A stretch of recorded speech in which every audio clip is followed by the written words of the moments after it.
Hello, everyone. Please, can you confirm if you can hear me?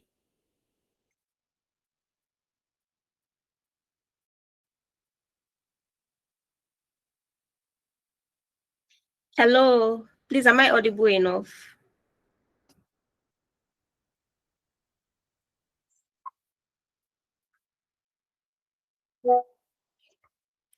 Okay. Hello, everyone, and I'd like to officially welcome us all to today's webinar series on the power of numbers, turning health data into life-saving decisions. My name is Peace Ojegba, and I'll be your moderator for this wonderful session. So, I would like to make this session quite interactive, meaning that I would like each and every one of us to please do well to introduce ourselves. Okay, tell us your name, tell us where you're joining from, and you can also do well to tell us what you intend to gain from this wonderful session or why you joined this wonderful webinar series. Okay, so please, I would like to see that in the chat box. Okay, so please let's keep that coming. Tell us your name, where you're joining us from, and what you intend to gain from this session. And what you intend to gain from this session. So I would like to see that in the live chat. So please let's do well to make it interactive. Okay.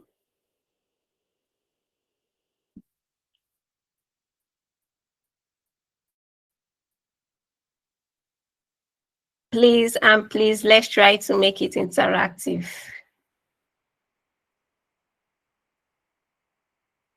Okay, I can see someone here saying she's joining us from Akwa Ibom. So please, I also like to know why you are here. What do you intend to gain from this wonderful session?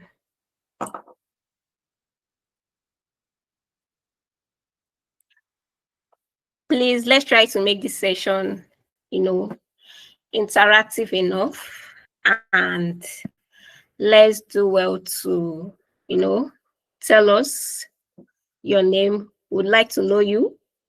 Would like to also know where you are joining us from, and would also like to know what you intend to gain or why you joined this session. Okay. My name is Praise. I'm joining from Lagos. I hope to learn more about health data. Okay, thank you very much, Praise.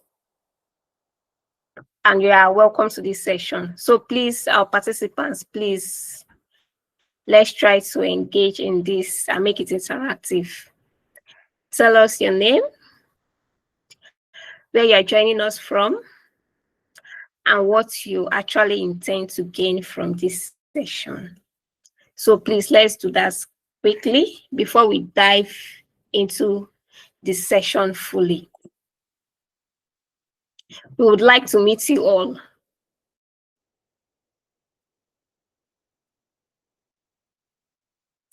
I'm waiting for your response. Please, I'm waiting for your response. We would like to meet you all.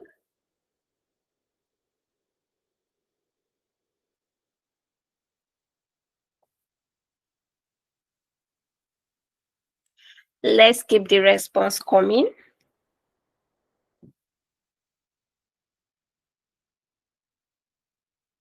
Okay. I am Temitayo Afolayo from Ogbomoso, Nigeria. Okay. I joined this webinar to know about data in healthcare system. Okay. That is very, very interesting. You're welcome. Okay. We have Ben Onoja from Malaysia. Wow. I want to gain insights into the use of numbers. Okay, very interesting. To those who have introduced themselves, thank you very much and welcome to this session. We are also expecting more response from others, please. Okay, I'm Precious, joining from Ekpoma, Edo State, hoping to learn how to make use of data analysis in the medical field. Okay, that's very, very interesting. Thank you for that, Precious, and you're actually welcome to this session. So please and please and please, those who are yet to respond, those who are yet to introduce themselves, please, we are waiting for you to introduce yourself. We would like to meet you and know you, know where you're joining us from, and why you are here. Also, what you intend to gain from this session. We are patiently waiting for your response before we dive in and before the speaker kicks off.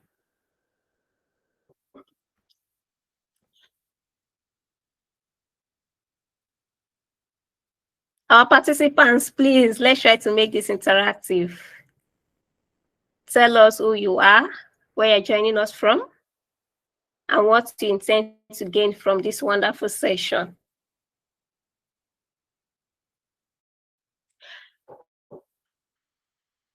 Okay. Hello, I am Salman from Pakistan. Hi, Salman. Do you mind telling us what you intend to gain from this session? Okay, I can see Sarah or Sarah. I am from Pakistan. Okay. I hope to learn how to use analysis data in medical field. That is very, very interesting. That is very, very interesting. Thank you for that. We are still expecting more. Would like to know you, know where you're joining us from, and what you intend to gain from this wonderful session.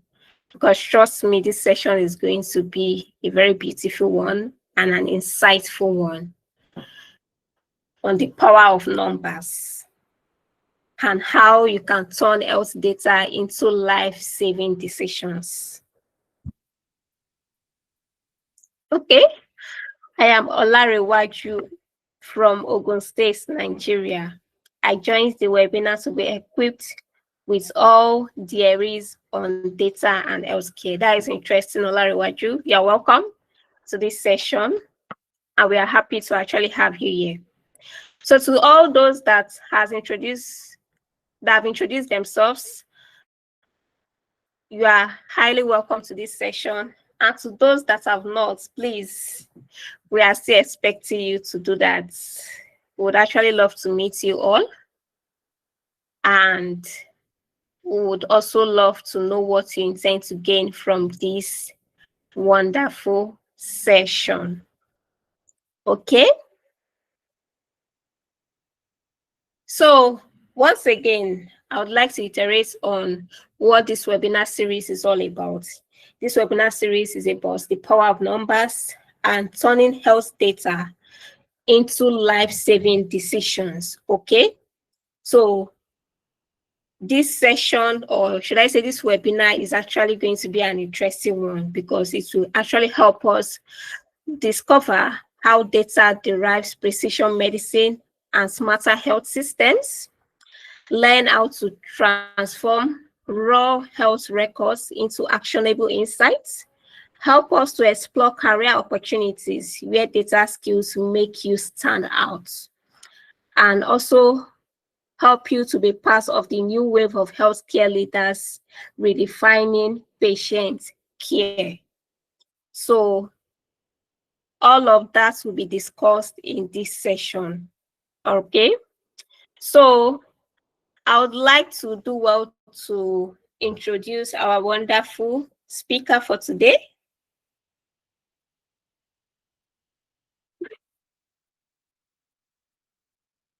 I'd like to do well to introduce our wonderful speaker for today, who is none other than Mr. Ayomide Benjamin Oladele. He's an AI engineer and a PhD student in USA. Ayomide Benjamin Oladele is a PhD student in nanochemistry and an AI engineer passionate about technological advances in the health sector. He has worked with multiple companies on various AI-driven research and projects, that cuts across medical imaging, genomics, and bioinformatics, and also healthcare workflow management. Beyond research, Ayomide is an educator and mentor, having designed and taught courses in Python, bioinformatics, and machine learning to empower students and early career scientists. He simply loves what he does. So please, let's do well to welcome our speaker for today, Mr. Ayomide. Over to you, Mr. Ayomide. Hi everyone, can you hear me? Yes, I can hear you. Thank you so much, please, for the introduction. I'm honored. Thank you so much. Yeah, I'm honored to be here. And all right, so let's get started. Like the moderator said earlier, let's make this as interactive as possible. That's the way you can enjoy this, right? So, let me know when you can see my screen. I can see your screen. Beautiful, beautiful. So we're going to do it this way. Peace, can you help me with getting their response when, because I'll be asking questions. So I don't know if you can help me with, communicating my response, their response to me, so I can get. All Okay, sir. right, all right, beautiful. So thank you. All right, so thank you, Genomark Labs. Thank you, the CEO, the director. Thank you, Peace. Thank you, Miss Blessing, for this privilege to be here to give a talk on turning health data into life-saving decisions. The power of numbers, the power of numbers. Yeah, I'm excited. So I've been introduced already, so I will just proceed. So I'm excited to be giving this presentation for one reason, because it's high time. Africa is high time. Nigeria is high time. Whatever country, low, most especially low and middle income countries, it's high time we start having conversations like this, because a lot is being done. A lot is being done, and it looks as though, yes, we are waking up, and we are waking up and we are realizing the need for this. So, but again, a lot of people, due to ignorance, misconception, misinterpretation, are not getting things right. And that's why this webinar series is a very good one. And I commend Gemini Lab for that. So I'm going to start with what's the need for head data itself. So I don't know if anyone else have had this experience, because I have, where you or your family member, you go into a clinic or a healthcare institution to, let's say, to register, or maybe they want to admit, or to find that, to do a test, right? To do a test, and you hear the desk officer telling you that you should give them some time, that they are trying to look for your file, or trying to find your file, or sometimes they tell you they've lost your files. So if you have had that experience, I would like you just put it in the chat box and let us know. And Peace will be there to confirm, because I'm working blindly here. I can't see anybody. I can only see my screen. So I'm sure that we must have had that kind of experience before. And it's quite frustrating, very frustrating to be in that situation, because you're probably dealing with the pain you're going through, or dealing with your friend's pain or your family's pain, and they're telling you they can't find your file, and they're telling you to go back to the registrar office to process your file. All these are inevitable, because the moment the moment you decide to put an human's information on paper, anything can happen to that. Anything can happen to that. It can get spoiled. It can be stolen. It can be missed. It can be fragmented, incomplete. And all these delays decisions, especially now that we have disease, we have some illness that the solution to those disease is early diagnosis. Early diagnosis. An example is a brain tumor disease, right? An example is COVID-19 that we all experienced a few years ago. So these are the reason why health data is very key. You want to know why, where whoever is coming up with the symptoms, you want to be able to trace it back. Do we have, is it because of, is it hereditary? Do you have you had it? I know, I'm very sure that when we go to hospitals, you hear the doctors asking us some questions, like sometimes they will ask you, what's your sexual status? Are you a virgin? It's not that because you're interested in knowing if you're a virgin or not. It's because whatever you're experiencing is probably has been known to be tied to maybe people who are virgins or not. Right. So all these are very critical information, and we see this information getting lost a lot between hospital. So this is a cry. It is very, very critical. Very, very critical that this is paid attention is paid to this. Okay. Now why do numbers matter in health, or data, for example? Every patient you see produce data, right? They produce data in form of symptoms. Are you having headache? Are you having blue eyes, blue skin, yellow skin? Have you had prescriptions in the past? Have you been tested, right? And without this structured data, decisions rely on memory or guesswork, right? We need the structured data. It helps to make a pattern of, this is what is going on. This is the history of what's happening. I want to take a brief break and ask Peace. Peace, am I still audible and clear? Can you still hear me? Yes, sir, you're audible, you're clear. Oh, your slide is not moving. My slide is not moving. Yes, sir. Oh my. Okay. Let's do this again. I'm going to stop sharing and do that again. Thank God I asked. Let's do that again. Let's do that again.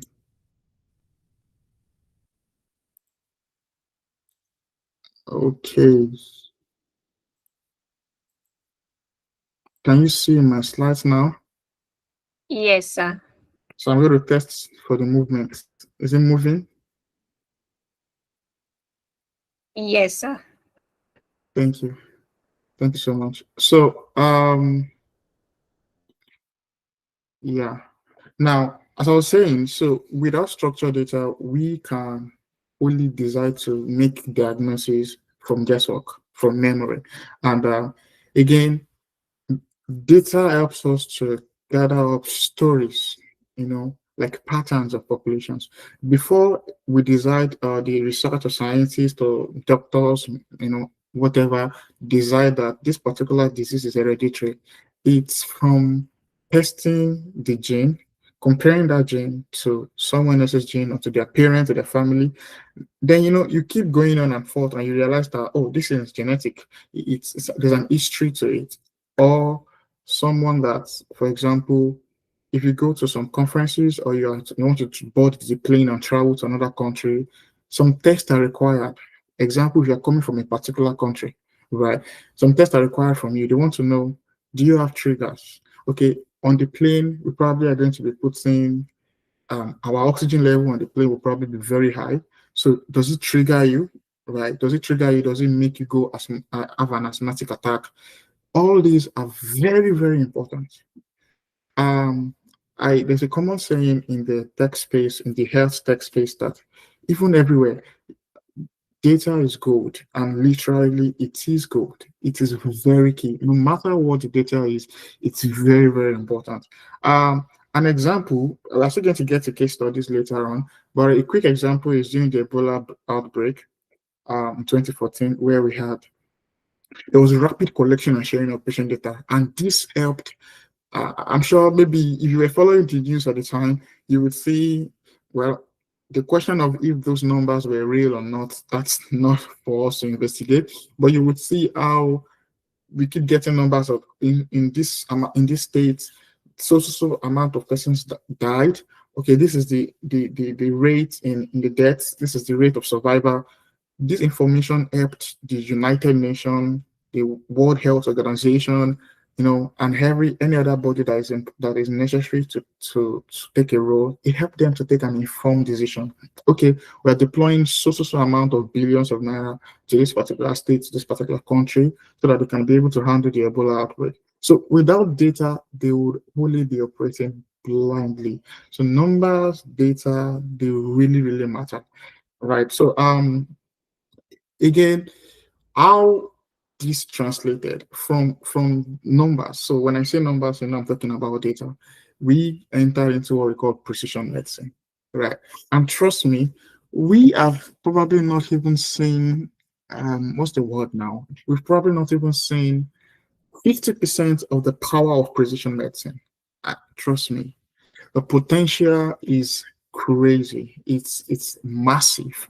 It's going to get to a point where, by God's grace, we would have people walking into the hospital and say, this so-called terminal illness or blah blah blah, with an injection, with a photoluminescence treatment or whatever, that person walks out immediately or 24 hours after, totally healed. It's going to be like a miracle. That's a power of precision medicine. But the point here is precision medicine is nothing without data. It's literally nothing without data. So let's imagine a scenario where we have different drug, we have same drug for everyone, right? And let's say Peace comes to me and says that she's feeling nauseated. I come and say I'm feeling a bit of headache. Somebody else comes and say that we have that is saying blurry things, and we have just one drug. Let's say we take lumefantrine. For those in Nigeria, that should be very popular. Or artesunate, that's also popular. You now give Peace artesunate, you give me artesunate, you give the other guy artesunate, right? Artesunate will only work for probably myself because again, headache is the symptoms of malaria. It's probably going to work for me, but definitely not for Peace, not for the other person that is seeing the blurry vision. So, and trust me, that's how it used to work, where there's a lot of trial and error, where you just keep trying. And I think we see that in our parents or maybe grandparents, where they have what we call in Yoruba, it's called agbo, or the English word now would be herbal mixture, right? If that makes sense. And they just bring in a bunch of things together, and they say, try this. Is it working? Okay, don't try this. It's not working. And even in their days, they were collecting data. Because, for example, I was working on a project in my final year when I was doing my degree, and I was working on a project called the investigation of phytochemicals in Kaya grandifoliola. So Kaya grandifoliola basically is one of those leaves that this grandparents used to bring together to make a mixture of anti-malaria drug, right? So we realized that the anti-malaria agent is actually inside Kaya grandifoliola. And inside Kaya grandifoliola, there's a lot of chemicals that might be responsible for the anti-malaria. Like, as what I'm trying to say is there's a chemical that actually does the killing of the malaria parasites. And we started running some investigations on it. We're able to get at least 3 top chemicals that has high tendency of actually inhibiting malaria. So that's exciting. That's amazing. But if data has not been collected, that project will not exist. And do you even know that this grandparent, like I was saying, were collecting data for us unknowingly to them? And how were they doing it? So as years pass by, you try this combination for this person, he heals this person, you try this combination for this person, it does not heal this person. You tell this person, oh, I tried this for my grandparent, for my uncle, it worked. Take this combination and take it to the other person. So you see, that way you're collecting data, because you look at, oh, you're trying your success and failures. So this combination works, this combination does not work. That's data, right? In fact, this is a challenge to someone today. You can go into the street and start talking to grandparents. What are the different kind of herbal mixture they have, right? Which one works for this one? Which one does not work? If I try this combination, will it work? I mean, that might be a business, and of course, I won't encourage that business, because as a scientist, we don't encourage you to drink herbal mixture because we cannot quantify the amount of chemicals and all of that in it. Just saying. So Data is literally everywhere. Literally everywhere. You don't have to be in a five-star hospital to be able to, say, oh, they're gathering data. No, I'm very sure where you are right now, some form of data collection is going on. It's just that we decided not to pay attention to how to collect those data, put them in a way that it can be stored securely and used for further application. So back to precision medicine. With precision medicine, day by day, month after month, years after years, we are able to get the right drug, the right dose, the right patient. Precision medicine is very key because when you're looking at genetics, medical imaging, lifestyle environment, we need data. And without data, we can't do a precision medicine. And if you ask me why precision medicine, why is it very important? It's very important because for those who are cancer patients right now, and well, it's getting better, but in the past, cancer patients, when they are being treated, the drug that is able to kill these cancerous cells, that drug is also powerful enough to kill the normal human being cells. So it's like saying you're giving a drug that kills the entire cells, and you're hoping that that person survives at the end of the day. You're hoping the cancer cells dies before the person dies. So it's very crazy. But with accumulation of data day by day, we now started having targeted therapy where we create a drug, a molecule that does not attack healthy cells, but goes straight direct um to unhealthy cells. So the different approach to that, using nanomaterials, nanomedicine, even in your school, you use data, you go to literature review to read papers before you write a project. That's collection of data. So that's data. So again, I'm trying to be conscious of time here. Now, this data collection and all of that, they make sense when they are transformed from their raw states into insights, right? Um, and of course, the challenge in African countries, in low LMIC countries, is mostly around messy data. Like the data is messy. The data is so messy. A lot of errors, missing, duplicate. So we need to get to a stage where we digitalize everything. So I know I'm supposed to get to the slide where I talk about career, but just keep listening to me. You probably start going to be, probably going to start dropping ideas for your business, for anything that you probably want to do in your life that you can even commercialize and at the same time help the community. Right now in Nigeria, digitalization is 15%. Don't quote me anywhere, but that's like an approximate percentage. It's very low. It's very low. Right now, from experience when I was in Lagos, yeah, some institutions are digitalizing their record, and it's amazing to watch. I had a friend 3 years ago that got employed by a company, and what the company wanted was that they want this group of people they employ to go through their files, like add copy files, and transfer all those informations onto the computer. That's digitalization. That's amazing to watch. You want to look and study that company for the next 5 years. They're going to start flying because it's high time we wake up. We are really missing out on a lot. We are missing out on a lot. If you go to states like from the southwestern world, that's where I lived, so I can speak for those sides. Digitalization is low, so can kickstart that. You can take a bunch of people and say, let's work on digitalizing things. Let's have a campaign on digitalizing things, because true is that when you digitalize, you are able to bet newer things. You're able to, it leads to life-saving decision. Digitalize it, you standardize. I'm going to talk more about standardization towards the end of the slide.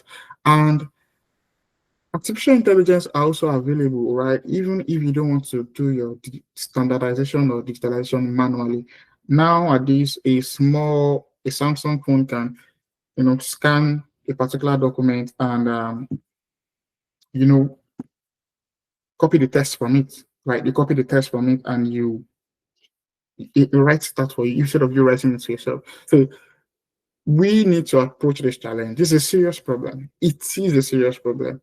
I've seen people literally die because they could not find their data. They couldn't find their folder.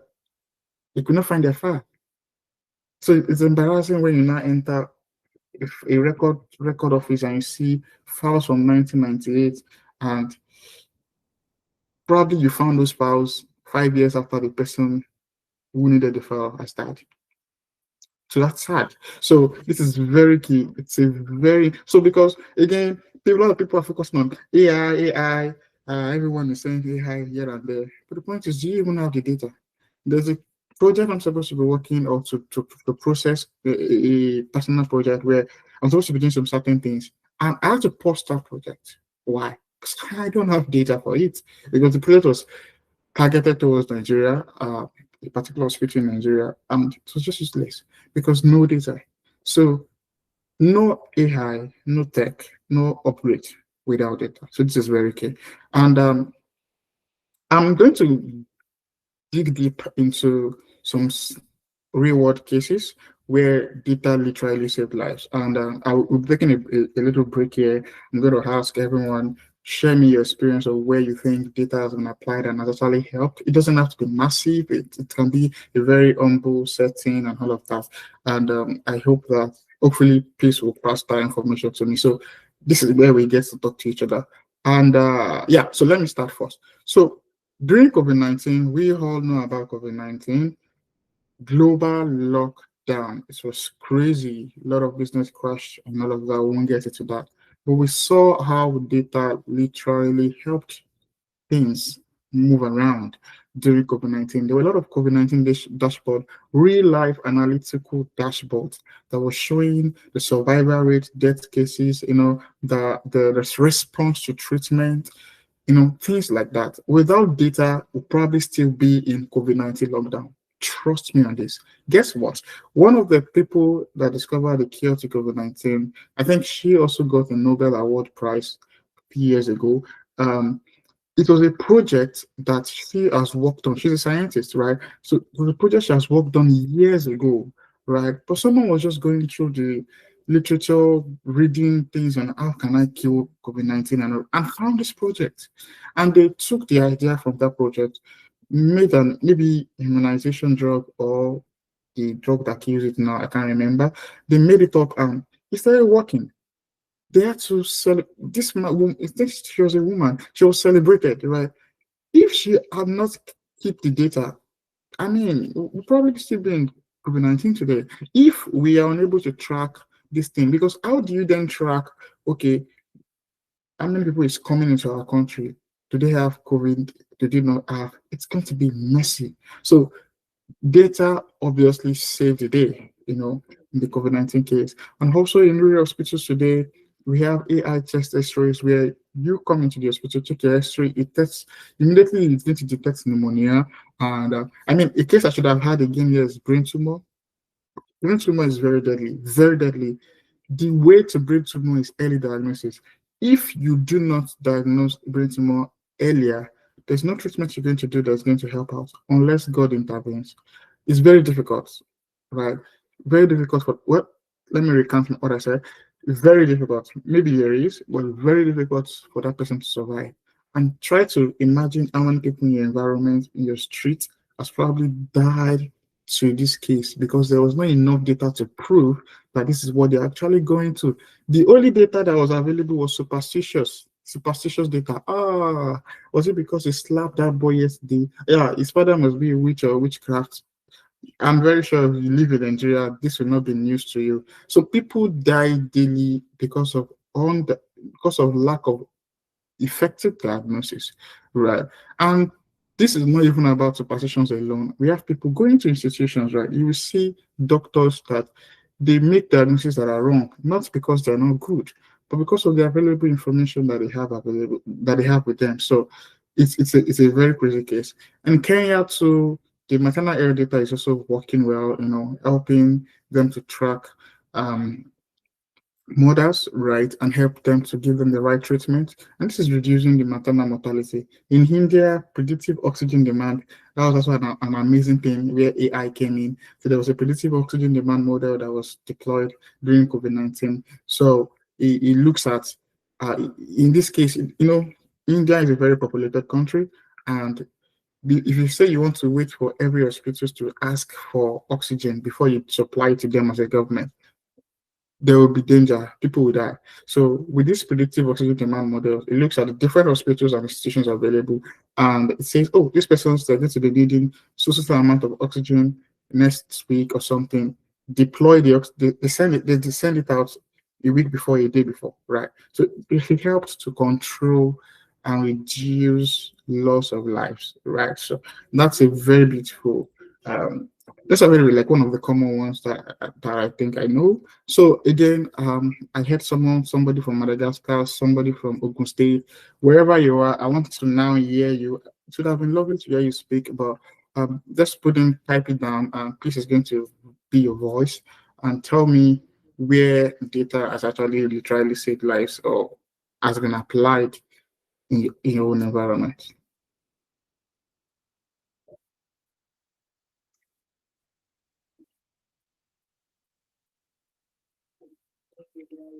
I hope I'm still audible though.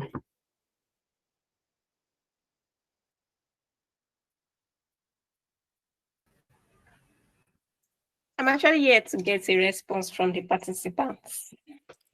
Okay. I hope they can hear us though. Yes, they can.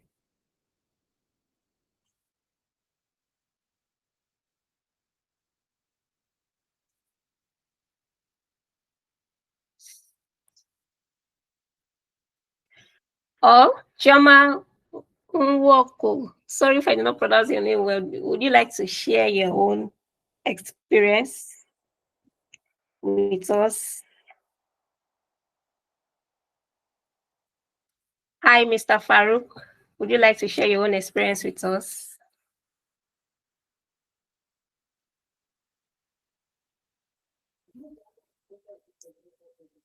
Hello, Mr. Farouk. Hello, Chioma.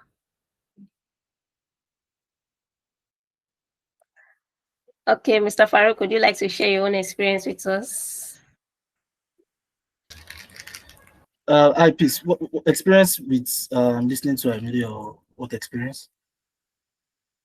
Based on data saving lives, real world cases that has been employed, Okay. maybe in Nigeria or other areas, you know of. Okay. Oh yeah, most definitely. I think a primary health care clinic that I got to about 2 years ago. Yeah, so I was very surprised to see how well they, kept information and data, right? So only to realize that they actually do that to try to predict where they should be targeting their campaigns or their treatments, or which areas certain diseases usually come out from the most, right? So I was shocked to see that in an African setting, right? And I believe like things like that should be more out there, right? So we can be getting more results like what they get at that primary healthcare center. So there are other stories, but like just at the top of my head, I think that was something worth sharing.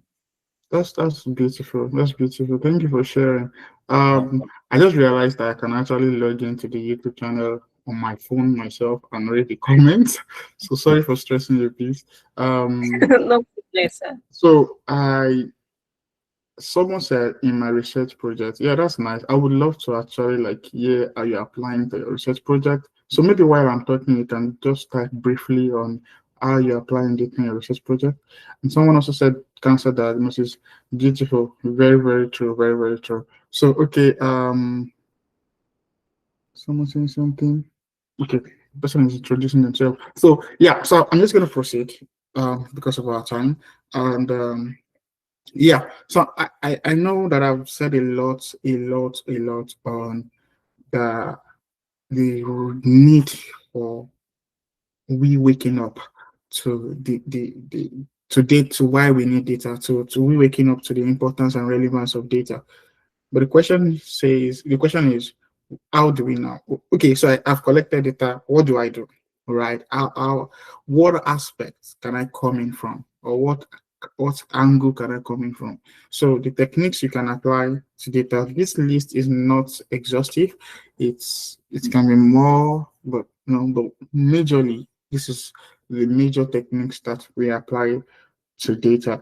So number one is data collection. So in data collection, we can collect data via electronic health records, that's EHR. We have EMRs to electronic medical records. We also have PACS, that's a picture archiving and communication system. So this one is used in radiology departments where they collect medical images like X-rays, CT scans, and all of that.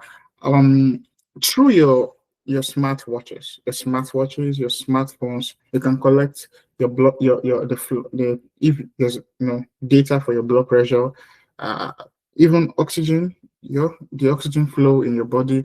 So these are parts where you can literally stay on data collection and be a big thing. Right. This is how powerful data is.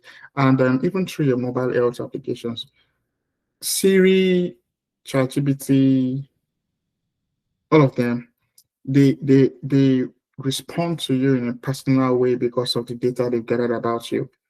The other day I was talking to ChatGPT, okay, what's up? And I was telling me, you work in here, you work here, you work here. I'm like, ah. So you know where I work, and it's because you're gathering information from us. So data collection is very key. It's a pathway you can stay on. The other part you can stay on is also data storage. So data storage, you this is very it's not you taking a particular data and putting it on a computer. No, some data you can store them on CSV format, Excel. Some data you store them in different format. We have DICOM format. This is for imaging mostly. So it depends on the health context you're working with. The data sets, the way you're storing your data sets, it differs, right? And we have some interoperability standards like FHIR, HL7/DICOM. So these are just standards to guide you on your data sets should be stored in so way so that it can be useful. Data processing and cleaning is also another angle where you can apply, where you can use your data anonymization by trying to anonymize your data. For example, if your plan is to use machine learning or AI on anybody's data, you must not, you have to anonymize that data because that's a really human. So data is everywhere. But when it comes to data in the health space, it's very, very sensitive. I preach this in all my presentations and talk. You have to pay attention to the data you are using. Even if you are writing a project or you are doing internship or something, make sure your data is anonymized. It must not be a real human data for various reasons. Number one, you don't want from that person's family member or that person themselves or any other person to see their X-ray scan on the internet or somewhere. That's bad. That's not good, right? That could make them feel very bad. Sometimes get them angry that they will sue you, and you could find yourself in a bad place. So that's very important. Data quality is also very key. One of the things we are putting, we did some project with one of the companies I work with now, was working with the project was trying to gather, very quality data set that are very quality. That's because when you bring in machine learning to do some prediction and segmentation, they can only perform best based on the quality of the data. So that's very key. Then finally, the one we know about data analytics and AI. So you can apply machine learning to diagnose COVID-19, to diagnose malaria, to diagnose cervical cancer, to diagnose brain tumor cancer, brain cancer, all of that. Medical imaging, there's data analytics and AI. You can use your data for operations like that. And visualization and decision support, like I told you earlier about how it was applied during COVID-19 and the Ebola outbreak. So these are ways you can also apply your data. Now, I'm intentionally giving a slide to security, privacy, and ethics. This is very key. No matter what you want to do, you're a beginner, a startup company, whatever, you must make sure that you are very updated on security, privacy, and ethics. And as a matter of fact, if you're a CEO right here, don't employ your staff without giving them some courses to take regarding ethics and security. It's very key. It's very key. You want to save yourself from from legal issues, right? From legal issues. So You want to save yourself from legal issues. I'm sure the lawyer around will understand what I'm trying to say. You want to save yourself from legal issues. Nobody wants to hear that you're trying to save the world or trying to help Nigeria or trying to help Africa. If you mess up, they're going to treat you bad, especially in developed countries like the United States and European countries. It's very, very important because you're dealing with lives here, and you have to educate yourself on how, if you're building an AI model, how am I making sure that I'm making it secure? Is it private? Am I in line with the ethical outline? And it might be also a dashboard. It might be anything. So you want to educate yourself. So there are different data security tools like encryption, blockchain net records, and there's the EPA that I talked about. The Nigerian Data Protection Act is also is also available to guide you, to ensure that privacy is being achieved. There's federated learning, NVIDIA, Clara, TensorFlow, federated. So that federated learning might sound strange to many of us. So what federated learning means is this. So what I think Google does this too. So what they do is, I don't know if ChatGPT does this OpenAI, I'm not sure, but basically what it's about is trying to train one single machine learning model on different pockets of data without this data coming outside of the institutions. So let's say we have hospital A, hospital B, hospital C. Hospital A has their own data records, B has theirs, C has theirs. So we deploy the same model to these three institutions, and the model learns from the data in hospital A without taking out the model, right? It learns from B, it learns from C. So when the models learn and gain intelligence, whatever it learns, it now sends the output back to these institutions. So that way, the data is not leaking to hospital B data, it's not leaking to hospital C data, it's not even leaking to the web. So it's a very cool thing, right? And it's very key. It's very key. So that's what we federated learning, that's what it means. So AI without moving sensitive data. So that's very key. I think I've made a lot of emphasis on that. Future potentials and possibilities. AI, genomics, see, this is one of the, if you're asking me for fresh idea, AI genomics is fresh. Take it from me, it's very fresh. You can bring out something amazing from this. You can pioneer a lot of great and amazing things because it's so massive. It's so massive. So, and this has direct life impact, right? Individualized treatment plans, a lot, precision medicine, all of that. It's very, very massive. Global data collaboration. It was some particular institutions, some particular guys that were called upon during COVID-19 and COVID-19 break to work with some certain. You don't even have to be called by United Nations. You don't have to be called by WHO to do dashboard analysis for them. AIT channels. I'm trying to remember the news channel we have in Nigeria now. AIT channel, all of them, even NTA, right? They also employ analytics that help them to track information, and they pay these guys. So that's a skill. So I'm sure there's some people that they were just doing it as this thing, their profile, doing it as a daily job, and they call them. So guys, we need your help to do this for us. You're getting paid. You are saving lives. So imagine how beautiful it would be when you look at AIT news and you see the newscast and you're seeing your dashboard showing and tracking the pandemic. You feel proud of yourself. I will feel proud of myself. So it's an aspect that you can also look into in the future. Also, wearables and Internet of Things, IoT, is also very important.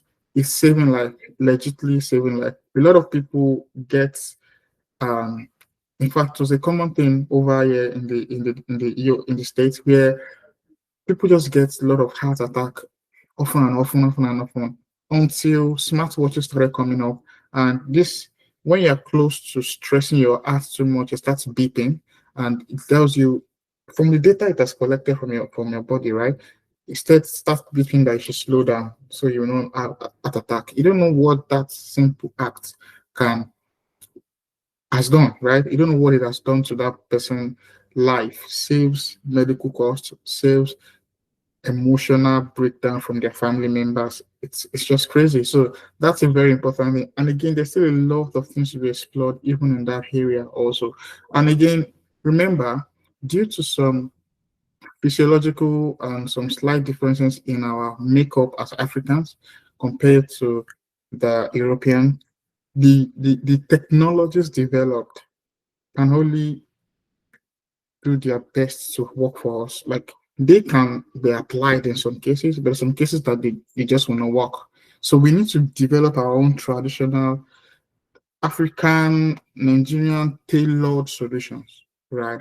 That you can deploy it and add it to the European ones and everything answers for that's fine. But we need to have our own, not because of ownership sake, but because the way we are.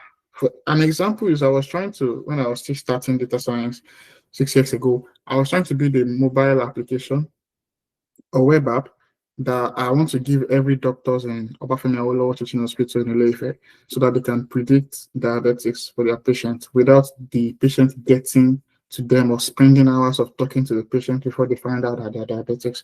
And the data I used for training my model was it was tailored towards developed countries. I could not get, so let's say I have 5 questions or 6 questions that I'm supposed to get from the patient to determine if they are diabetes. I could not get 2 that was related to what the Nigerian doctors will ask their patients. So what I'm saying is the kind of questions that the Nigerian doctors will ask their patients to diagnose them for diabetes is totally different from the ones other countries will ask their doctors. So you see, so you can't just say you want to pick a model from the US, Afghanistan, or any other country to say you want to use it in Nigeria. So we need to build tailored solutions towards ourselves, towards what we do. And yeah, there's a lot of opportunity in Africa, a lot of opportunity in Africa. So data is a new stethoscope. Every health worker should learn to use it. You have no excuse. Being a clinician, you have no excuse to not be bothered about data. 2 weeks ago, a clinician that I work with in Tanzania got a travel grant to travel to South Korea to give a presentation on the project we worked on. And she did so well. We're proud of her. She's a clinician. She knows nothing about programming, right? And she did so well, right? So this is not limited to anybody. It's for everyone. Let's work together and let's change the face of Africa and let's save more lives as we are doing that. So thank you, everyone. Oh, before I finish, career opportunities. I'm sure that a lot of people are waiting on this. You can be an data scientist, you can be a bioinformatics and genomics. I feel like I've talked about career opportunities. If you have been paying attention, different ways you can, go into the market. A clinical AI research, health economics and policy. This is a very, very, very, very small list of career opportunities. What you need is the idea. What you need is what you want to do. And from knowing what you want to do, trust me, you will have your own opportunity in this space, right? And you apply. So the future of healthcare belongs to those who listen to the numbers. That is not even a motivational quote. That is facts, right? So thank you everyone for listening to me. Thank you guys. I'm going to stop there. If I have questions, now you can ask me the questions. Okay. Thank you so much, sir, for this wonderful presentation. We really do appreciate it. So please, to our participants and audience, please, now we are in the Q&A session. So please, if you have any question, please, you can do well to drop it in the chat box or in the live chat. So before our participants start dropping their own question, I have my own personal question I would like to ask. Okay, so the question I have is that, is there any, like, should I say, barrier to using data effectively in healthcare system? Barrier. I think it's more specific. I'm trying to understand that. Like, is there any major barriers to the use of data? effectively in an healthcare system? Okay, okay, okay. Let me try to come from this what I understand the question now. So there's a lot of barriers, especially in LMICs, like low and middle income countries like this, like Nigeria and African countries. Number one, I want to start from the very funny one, and that is laziness and superstition. Right. I've seen clinicians, healthcare officers that we've gone to speak to, and we ask them, we want to do this, deploy this model, we want to do that and that. And they're like, for where? Computer will be telling me what to do, or computer will be doing this thing. You hear a lot of stories, and you're like, wait, what? So, the willingness to accept the new trend, to accept, and the funny thing here is that this is not even a new trend, because if you come to the developed countries, they're already doing this thing for years. In fact, they're like even going to newer space to discover newer things, and we are like still very behind. So how to get these people to come to cooperate with us, to collaborate with us, that this thing is to help you, it's for the betterment of everyone. That's a very key barrier. A clear line of communication that leads to collaboration is one thing we need to figure out in the use of data in healthcare institutions in this country. Number two is, now the laziness part is being able to say, okay, I have, like, remember when I told you that the company has to employ a friend of mine to translate all or to transfer all the data that were around physically, hard copy, to to their computer digitally. And if I tell someone in normally, can you help me with this? They won't want to do it because it's a lot of work for them. But someone has to do it. Remember that even the DNA sequence before the Human Genome Project, remember the Human Genome Project that leads to all the DNA stories we are seeing now, the precision medicine we are seeing now. Some people went through the pain to go through that and say they want to look at each of the DNA strands and look at how they connect in human for we to have the numbers of human genome recorded today, right? So that's crazy. So that's one. The second thing will be availability of resources. That is key. Lack of infrastructure is key. It's not every institution. I was lucky to work in an AI tech lab that has 24 hours power supply, very good internet. We have very good, amazing computers to work with to build our models. But how many institutions in the country has that? From that, I developed a business model that I plan to do in the future, which I will not be sharing because it's my business model. So don't steal it from me. So from the problems we have, you already have business ideas on how you want to enter into the Nigerian market and make things work for people, right? So lack of infrastructure is key. We need infrastructures. We need to be able to put things right where people can be in the space. I mean, you can't even digitalize your record if you don't have working computers to start with. So, regular internet and everything. So that's very, very, very key. I'm trying to talk about, lack of infrastructure, training, and that's why I love what Genoma Cloud is doing. There's a stage of enlightenment. You enlighten people on the need of data, and there's also a stage of training. You train them how to use the data. So the training is also very key. You need to educate people about it. So I'm going to just stop there. I hope I've been able to somehow answer that question because I have some questions also on the chat box, but I wanted to just finish your questions first. Okay, yes, sir. So we're going to go to the YouTube channel. Thank you so much for answering that question, sir. My pleasure. I appreciate it. So on our live chats on YouTube, we have someone who is asking, how can AI solve problems in future like cancer or genetic disease, and how cheap will this be for everyone?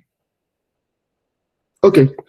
How can AI solve problem in future like in cancer or genetic disease?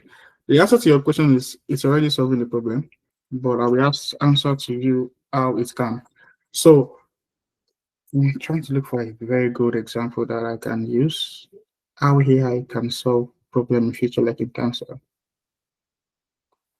All right, so let's look at the genetic aspect of cancer, because you know that, of course, not all cancer that is being detected or diagnosed is due to the genetics. When I say genetics, I mean hereditary. Not all cancers are hereditary.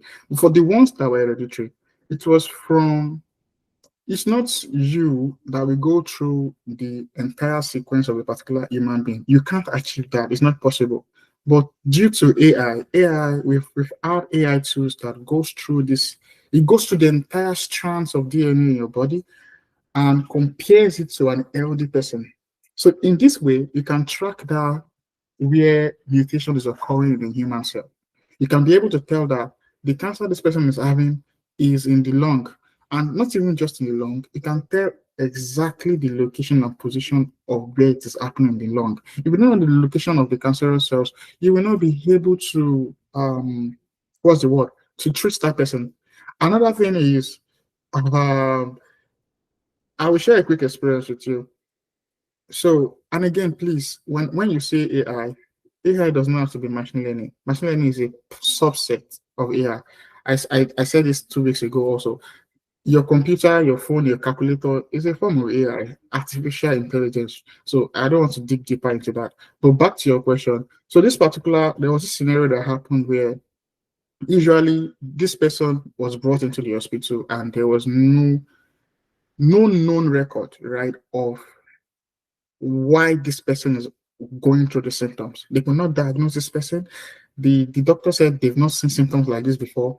So the alternative to that was to now start going through ancient data of people that has had very rare disease. But unfortunately, they could not still find it. Do you know what they did? They took the DNA strands of that particular patient, then they plug it into a system, a software application or something.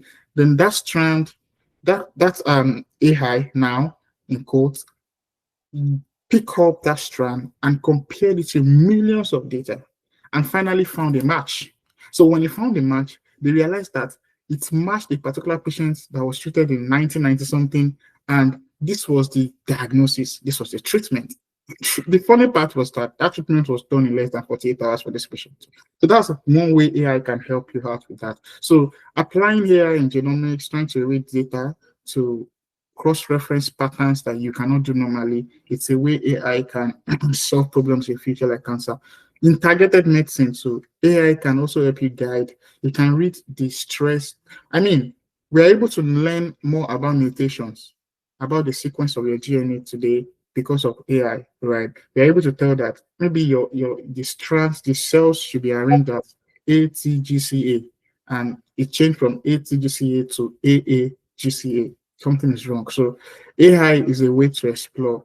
To wrap it up for that person, you can make use of the internet. You can learn a lot, try to gather more information. Unfortunately, I won't be able to say more, but yes, AI has been solving problem already in cancer. Are there ways that AI can do more? Definitely yes. And how cheap will this be for everyone?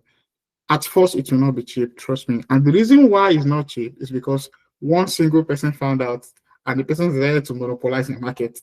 Just like how, remember when OpenAI came out, ChatGPT and everything, and suddenly DeepSeek came and they gave us what for free. They told us that they even did it at a lower budget. So the point is, when people know more about it, more people coming in to figure out a solution, it's kind of dilutes the market, and even the the people who cannot afford the costly things options will be able to afford it. Penicillin was very expensive when it came out. A lot of drugs were very, very expensive until we started having options. So you dilute the market to start coming down. That's why we want you to go into the market, create solutions as much as possible so people have different options for treatment. And that way it makes it cheap. But trust me, at first it's not cheap. It's not cheap. A lot of resources go into this. So I think I've been able to answer that. So yeah, thank you. Okay, thank you so much, sir. So we have another question, and the person is asking, is AI reliable 100% to detect diseases? Oh, I can answer this. No, no. 100% is perfection. It is perfection. Let me say this. In most cases, it might be actually, but when you are saying discussing things like this on air, you want to be very careful because you don't want people to just my AI is doing this. It's very tricky. There's a lot of things to it, and I will explain what I'm trying to say. So let's say, for example, you build an AI model that predicts if someone has hypertension or not, right? And the accuracy is giving you is 100%. You now say, my AI is telling me that the accuracy is 100%. You now start deploying all around. You didn't have some important questions. What about bias? How did you train your AI model? Did you train your AI model with 50 people that have hypertension and just 10 people with hypertension? Did you train your AI model with men that kills versus 100 men that kills versus 10 women that kills? There's no amount of perfection that your model will be perfect. It will predict that most men are killers because you already trained your model with bias. So it's going to give you bias prediction. So I would say this. I will answer it in this way. There's no perfect AI without the input of humans. And what I want you to remember at the end of the day is forget all these movies you're watching, where you have this model, they will give you AI, all this film trick. Forget that. Right now, the artificial intelligence present right now cannot do 25% of what they show you in movies. Right. According to my knowledge right now, every artificial intelligence needs humans to perform. An example is when we deploy a model to diagnose cancerous patients, we need a doctor or a radiologist to still check and cross-check what the AI is predicting.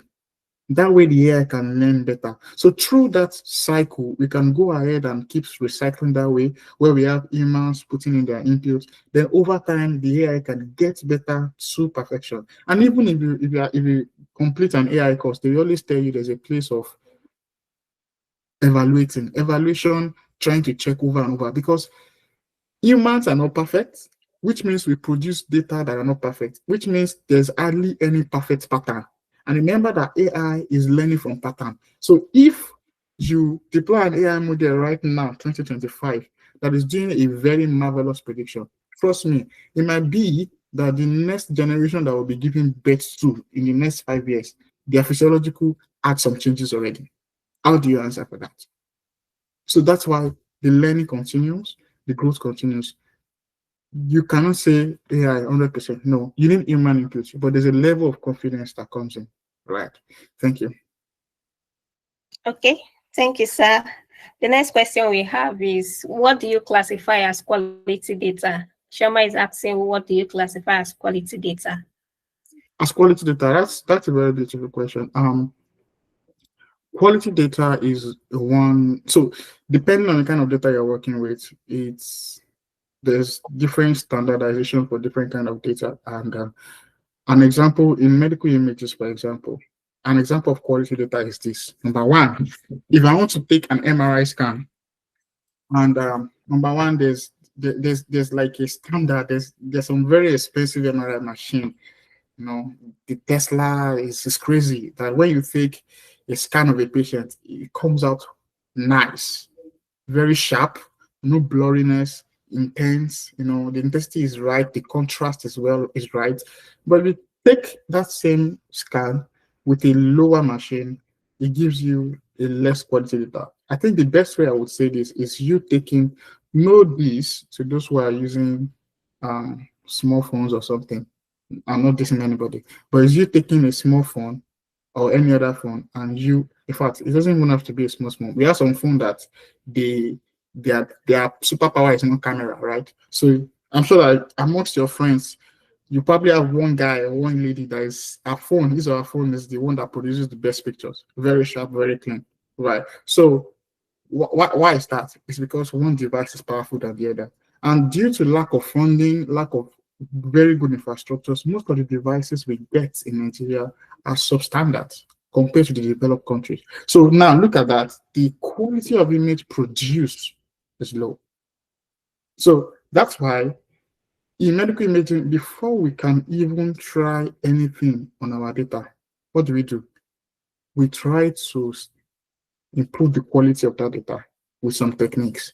We try to increase intensity, apply some blurring, take the original data that we feel that is very quality. We try to compare and contrast and try to use AI. Yeah, one of my ex-colleague was working on a project where she's trying to use how AI can take a very bad imaging data or medical data, and the AI looks through a very good data and use the things it learns from the very good data to improve on that data. So that's what I mean by quality of data.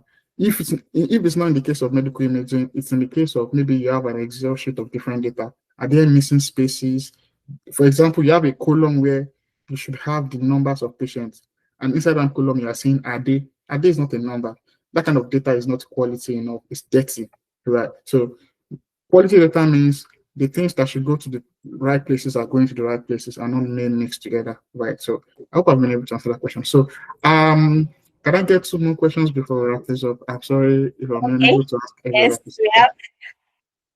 Yes, sir. Thank you very much, sir. We have 2 more questions. So the first one is the person is asking for a roadmap to learning data science outside the university walls. Okay, I love that question. I love that question because I also did the same thing when I was in school, my 300 level. I started learning data science.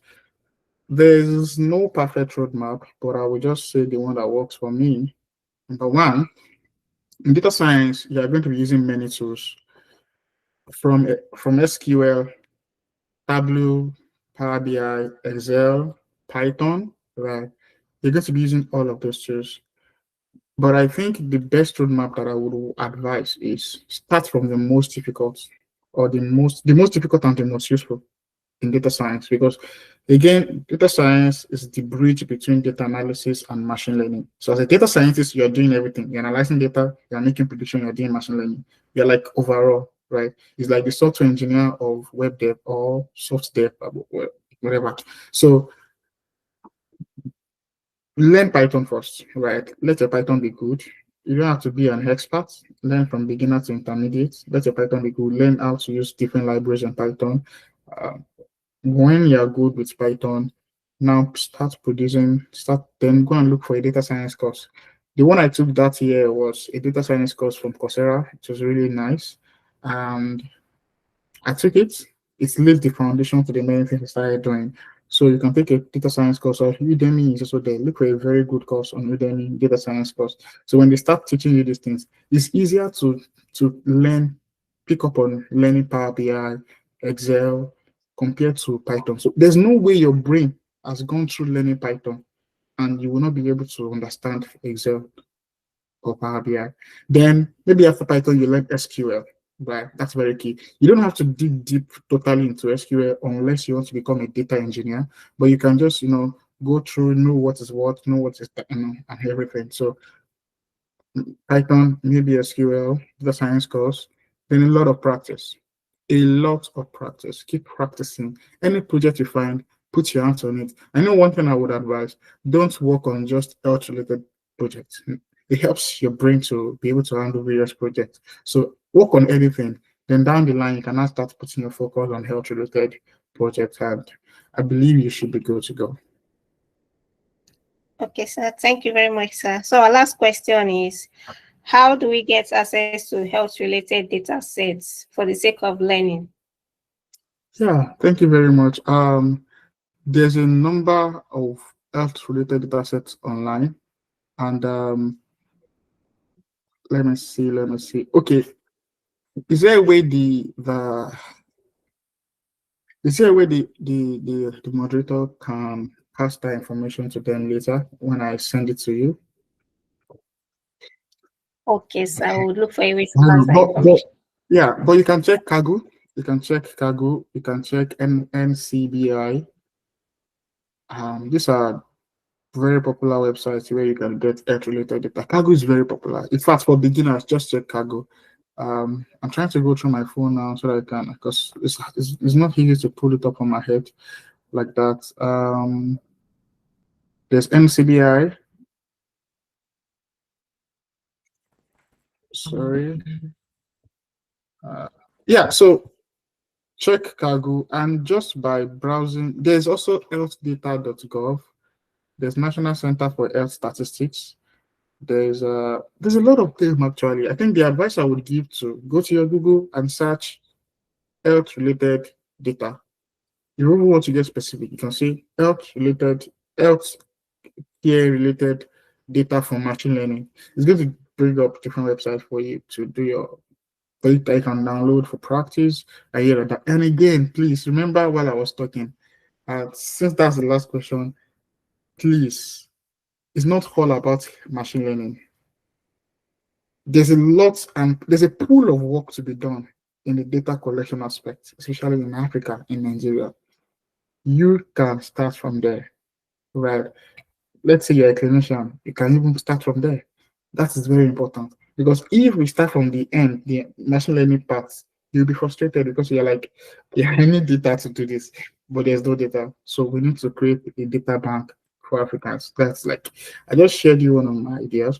So that's very key. Thank you. All right. Thank you so much, sir, for the wonderful presentation and for doing enough justice to the questions asked. So I would like to invite Mr. Farouk on stage. He would like to talk to us about one of our upcoming training that will be happening soon. Hi, Mr. Farouk, can you hear me?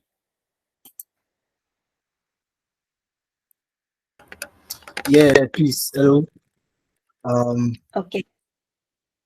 All right. Thank you. Thank you for the moderation. Thank you, Arimide, for this special session, right? I'm sure we all enjoyed it. And of course, coming from someone like you, right, there's a lot that we can keep learning. And so just to iterate, like we always do at General Cloud, right? We don't just tell you about, skill sets that are relevant or how you can use them. We also provide the avenue for you to be able to learn those skill sets and apply them, right? So which is why our next training on data analytics with AI, Excel, and R, right? So, during the session, I already mentioned you learned Python, right? But if you feel like, oh, you're not ready to learn Python, you can also start with R, right? You can also start with R because R is also very popular in the bioinformatics and health analytics space, right? So in this training, it will hold for 2 weeks, right? We'll show you the new AI tools that work for your different analysis. Right? Then we'll show you how to use Excel properly for health data, and the way you should shape your thinking, right? The way you should shape your how you should utilize your critical thinking skills to be able to actually analyze these data sets, right? And then R, we'll use R to gain to develop certain visualizations, right? Because on Excel you'll be able to get visualizations, but as compared to R, it won't be enough. So we'll use R, we'll teach you how to get rich visualizations on R, right? And also just to mention, right, on the last question, America could, right, talking about getting health data sets online, right? I think it's safe to mention that you need to include metadata in your search, right? So you include that you need the metadata. That will be easier for you to work with the metadata, especially when you go to bioinformatics databases like NCBI, right? They might just be directing you to the genomic data or the proteomic data or other omics data, right? But if you segment it to be for metadata, right, you'll be able to get more rich results. So in this training, we will take you from step 1 to the last step of how you interact with health data and manipulate and analyze them, right? So we would cover things like introduction to health data analytics and data sources, right? So we would get enough data sets and show you how you can keep getting data sets for your future practice, right? We'll also look at using Excel to see the different types of health data analytics. So this is where we would actually break down, the process, the critical thinking process of analyzing and manipulating health data, right? And then the cleaning, right? Mr. Emide really emphasized about getting quality data, right? Quality data. The data is where it all starts, right? The moment your data is wrong, your whole experiment or project or research is wrong, right? So we'll look at how we can, properly clean our data using Excel, right? And then we'll look at using major Excel functions and some deep ones that are relevant for us in this health data space, in this health analytics space, right? So it's more about, instead of you to go through all of the trial and error steps, because you go through a lot of those, right? If you want to get successful results to your analysis, right? So we are just going to make it short for you, give you a formula that you can always replicate even after the program, right? And definitely we'll go to R to visualize, and we'll probably create dashboards on R and have like a mini capstone project that you can showcase, right? So it is beginner friendly. The best part is, you don't need any other requirements once you have your Excel, and R is also free to use. It is open source, right? So these skill sets that you gain from such a training, they would pay off in the long run beyond the scope of what we cover in this training, right? So and also the training is going for 60,000 naira. That is about $40, right? But since we all attended this webinar, you'll be getting a special discount, and so you can pay 50,000, right? So just make sure that when you join the WhatsApp group that we share, I'll share your WhatsApp group to the link now. Make sure that you indicate in the WhatsApp group that you came from the webinar, so we can award that discount to you, right? So this is a training you don't want to miss. You don't know when next you can get a training like this, right? You're combining learning 3 different tools, and all within the health space. So it's something that it will be very useful for you in your career, right? And across your career, right? So I'll be dropping the WhatsApp link. Let me get the link. I will drop it in this group, in this chat, right? But also, if you have any questions regarding the training, regarding what you may want to learn in the training still, you can ask them now. So I've dropped the WhatsApp group to be shared on YouTube too, on the YouTube description, right?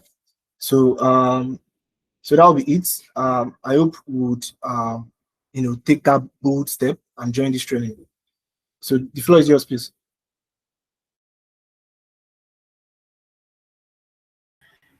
Okay, all right. Thank you very much, Mr. Farouk. So as we close today's session, let's take a moment to reflect. We've actually seen how numbers aren't just digits. They can power decisions that lead to healthier patients, stronger system, and even new opportunities for career in healthcare. So once again, on behalf of Genomic Lab, I would like to say a big thank you to Mr. Ayomide for sharing your insights and for the interactive session, and also to all of our participants. I would also say thank you to you all for attending this wonderful session with us. So concerning the upcoming training, please let's do well to take good use of this opportunity and attend this training. Okay, so please, I would indulge all of our participants to do well to follow us on our social media page. Do well to follow us on LinkedIn, okay?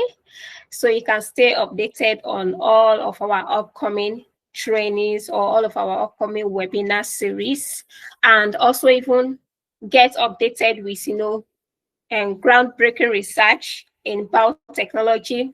And even apart from that, you can also reach out to us for consultation, research planning, maybe based on maybe your personal research projects or maybe industrial specific projects. You can do well to reach out to us. And we also offer some other services like bioinformatics training, biocoding, gene testing, and disease prediction also. So let's all remember that we are all part of the new wave of healthcare leaders turning health data into life-saving actions. Let's keep building on this momentum. Thank you all, and we look forward to seeing you all in our next session or in our next webinar series, and even in this our upcoming training. Okay, bye and see you all later.